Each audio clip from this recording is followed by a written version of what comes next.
Magandang gabi po sa inyong lahat. Isa po sa mga bagay na nami-miss ko sa dati kong parokya, yung parokyang iyon ay located po sa tabing dagat. Yung nami-miss ko ay yung sunrise at saka sunset. Sa kabilang side kasi, pag umaga, sunrise mga 5 a.m. Tapos may dagat, ang ganda ng tanawin. Tapos pag gusto kong makaranas ng sunset, magsiswimming naman ako sa kabilang side hapon. Napakagandang tanawin. Itong mga bagay na ito ay kahit ano pang gawin natin, nakakamangha, ngunit wala tayong kontrol. Talagang mayroong umaga, tapos gabi, tapos umaga na naman, tapos gabi. Nakakamangha na lang ang kanilang kagandahan. Kwento ko to sa inyo dahil ngayong araw, binibigyan tayo ng analogy na ganito sa pamamagitan ng butil. Pag tinanim mo ang butil, mamamangha ka na lang pagbalik mo. May bunga na after how many years? Halimbawa ako, nung na-assign ako sa isang parokya sa Homonon Island, yung main source of livelihood nila ay kalamansi. So nung umuwi ako sa aming bayan, first year ko pa lang yon, nung magbakasyon ako, tanim ako ng 20. Natapos ako sa assignment ko after 3 years. Pagbalik ko doon, may bunga na. Nakakamangha. Now, di ko maintindihan kung paano namunga yun.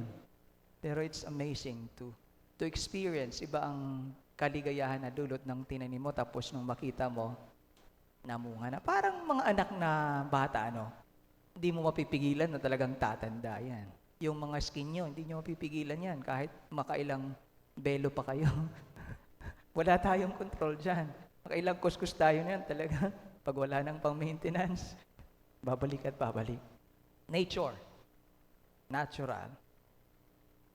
At sa ating gospel ngayong araw, dalawang bagay ang pinapakita sa atin. Na halimbawa, na kung saan una makikita natin yung transformation ng butil. Ilang ulan yan, ilang araw, ilang lindol, di ba? At saka panahon, oras.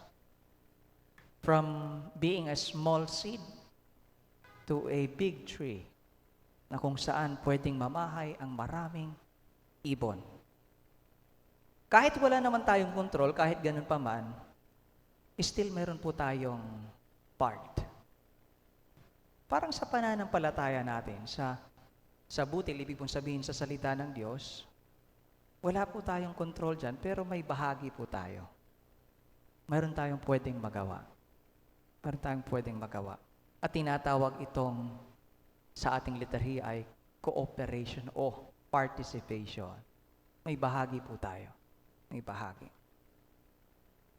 At ang bahaging ito, alam po ninyo, ang pagmimisyon, isa sa pinakamahalagang bagay ay ang tinatawag na humility. Alam po ninyo, ang humility na salita ay mula sa Latin na humus or humus, na ang ibig sabihin ay fertile soil. Humility is from soil, from ground. Soil. Na ibig sabihin, ang salita ng Diyos ay lalago lamang kung gagawin natin ang ating bahagi. Kailangan ng pakikinig, di ba? Kailangan ng pagsunod. And that involves humility. Humility. Hindi na ang kalooban ko, kundi ang kalooban ng Diyos. Hindi ang salita ko, kundi ang salita ng Diyos. Salita ng Diyos. Ganon din naman sa formation ng mga bata. Ang batang marunong makinig, marunong magpakumbaba, ay talaga namang lalago ang buhay.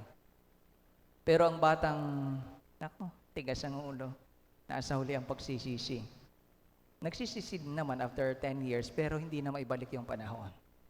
Hindi na maibalik yung panahon. Ngayong araw, pinapakita po sa atin yung dynamics,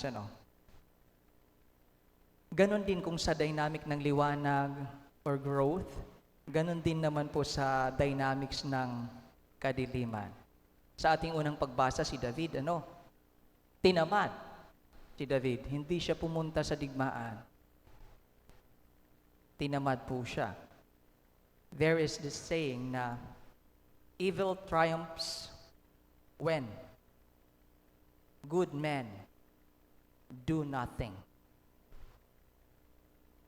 lumalago po yung o nananalo yung demonyo pag ang mabubuting tao ay walang ginagawa.